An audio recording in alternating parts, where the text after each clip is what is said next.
అప్పుడప్పుడు నవ్వులు పోయి నువ్వులు కూడా అవుతాయా కావా?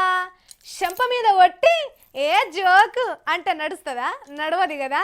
అగో ఇక్కడ కూడా నడవలేదు. చూడుర్రి, ఒక జోకు సీరియస్గా అయ్యి మళ్ళా జోక్ ఎట్టయిందో.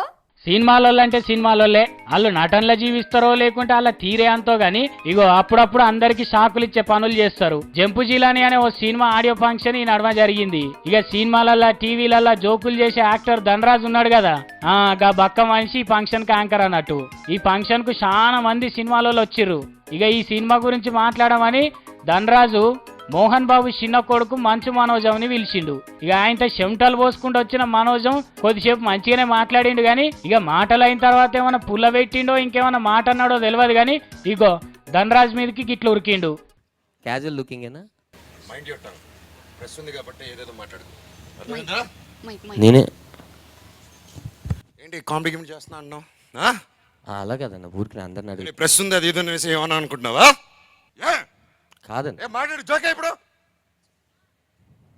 ఇప్పుడు నా ఎక్స్రే అంత లేవు నువ్వు. చూసిర్రా అందరి ముఖాలు ఎట్లా మాడిపోయినాయో. గా లేడీ యాంకర్ కూడా భయపడుకుంటా ధనరాజును పక్కకు తీసుకోబోతుంది. అరే ఉన్నట్టుండి మోహన్ బాబు చిన్న కొడుకు ఇంత బీపీ ఎందుకు లేచిందబ్బా అని అందరూ పరేషాన్ అయిండ్రు. కానీ గంతట్లనే ఇగో మళ్ళా మనోజ్ ఈ వేషం వేసిండు చూడుర్రి. అంత ఉట్టిట్టుగానే అన్నట్టు నవ్వు నవ్విండు. ఇక దీన్ని కవర్ చేసుకునేది అందుకో లేకుంటే నిజమో గానీ ధనరాజు కూడా మనోజ్ మీద 2-3 బిస్కెట్లు వేసిండు. కానీ మోహన్ బాబు కొడుకు చేసిన ఈ పని అందరినీ మస్తు అనికిచ్చిందుల్లా. ధనరాజుకు కూడా కాళ్ళు వణికినంత పని అయింది. ఇక సినిమాలో అయితే ఈ లొల్లిని లైట్ గానే తీసుకుంటున్నారు. మంచు కాందానోళ్ళు అప్పుడప్పుడు గిట్లా అపరిచితులు లెక్క మారుడు కామనే అని చెప్పుకుంటుర్రు. ఓన్లీ స్క్రీన్ మీదకి వచ్చినప్పుడే ఆ డైలాగ్ని బట్టి యాక్ట్ చేస్తారు. మిగతా అంతా అన్న మీరు ఒక చిన్న పిల్లోడు నాకు దృష్టిలో.